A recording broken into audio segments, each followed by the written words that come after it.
सोचिए, अगर आपको अचानक कहा जाए कि अभी के अभी 5 पन्नों का निबंध लिखो, तो आपका पहला रिएक्शन क्या होगा?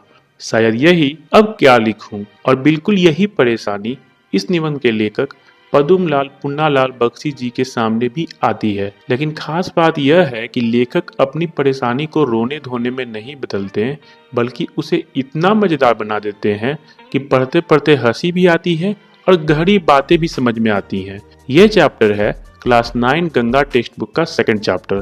तो चलिए शुरू करते हैं। निबंध की शुरुआत में लेखक बहुत परेशान है, क्योंकि उन्हें हर हाल में कुछ लिखना है। वे बताते हैं कि अंग्रेजी के प्रसिद्ध लेखक एजी गार्डिनर कहते थे कि लिखने के लिए एक खास मानसिक अवस्था चाहिए। उस समय लेखक के अंदर विचारों का ऐसा प्रवाह होता है, कोई भी विषय लिखने का माध्यम बन जाता है। लेकिन बख्शी जी मजेदार अंदाज में कहते हैं कि उन्हें ऐसी अवस्था कभी नहीं मिली। उन्हें तो लिखने के लिए बहुत मेहनत करनी पड़ती है। अब उनकी परेशानी और बढ़ जाती है, क्योंकि 2 लड़कियां नमिता और अमिता उनसे परीक्षा के लिए आदर्श निबंध लिखवाना चाहती हैं। एक विषय है दूर के ढोल सुहावने होते हैं और दूसरा समाज सुधार। अब सोचिए, एक लोकोक्ति और एक इतना गंभीर सामाजिक विषय, दोनों पर 5-5 पन्ने। लेखक सोच में पड़ जाते हैं कि आखिर लिखा क्या जाए। इसके बाद लेखक आदर्श निबंध लिखने के नियम खोजने लगते हैं। वे अलग अलग विद्वानों की बातें पढ़ते हैं। कोई कहता है निबंध छोटा होना चाहिए, कोई कहता है उसमें अच्छी सामग्री और शानदार शैली होनी चाहिए। लेकिन सबसे मजेदार हिस्सा तब आता है जब लेखक शैली यानी राइटिंग स्टाइल की बात करते हैं।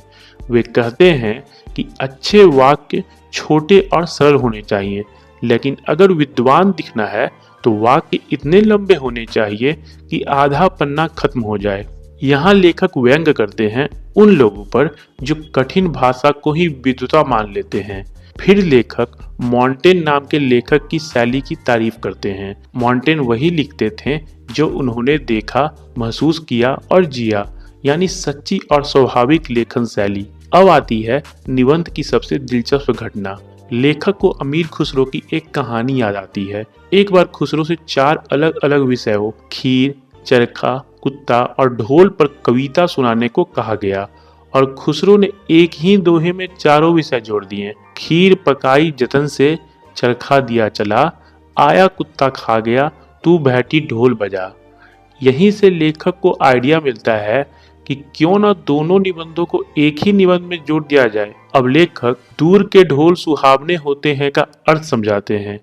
वे कहते हैं कि ढोल पास से बहुत तेज और कठोर लगता है, लेकिन दूर से वही आवाज मधुर लगती है, यानी दूरी चीजों की कठोरता को कम कर देती है। इसी विचार को लेखक जीवन से जोड़ते हैं। युवा लोग को भविष्य बहुत सुंदर लगता है, क्योंकि वे संघर्षों से दूर होते हैं।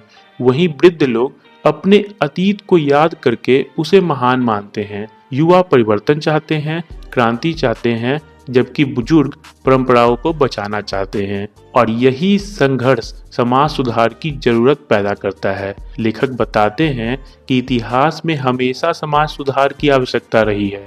भारत में गौतम बुद्ध, कबीर, गुरु नानक, राजा राममोहन राय और महात्मा गांधी जैसे महान सुधारकों ने समाज को नई दिशा दी। निबंध के अंत में लेखक बहुत गहरी बात करते हैं। आज जो युवा हैं वे कल वृद्ध बन जाएंगे, आज का वर्तमान कल अतीत बन जाएगा, और हर पीढ़ी को अपना समय सबसे सुंदर लगेगा, क्योंकि दूर के ढोल हमेशा सुहावने होते हैं। यही इस निबंध का सबसे बड़ा संदेश है। हम अक्सर दूर की चीजों को ज्यादा अच्छा मान लेते हैं, जबकि वास्तविकता कुछ और होती है। अगर आपको यह वीडियो अच्छा लगा हो तो इसे लाइक करें, चैनल को सब्सक्राइब जरूर करें, ताकि ऐसी और अच्छी वीडियोज हम आप तक लाते रहें।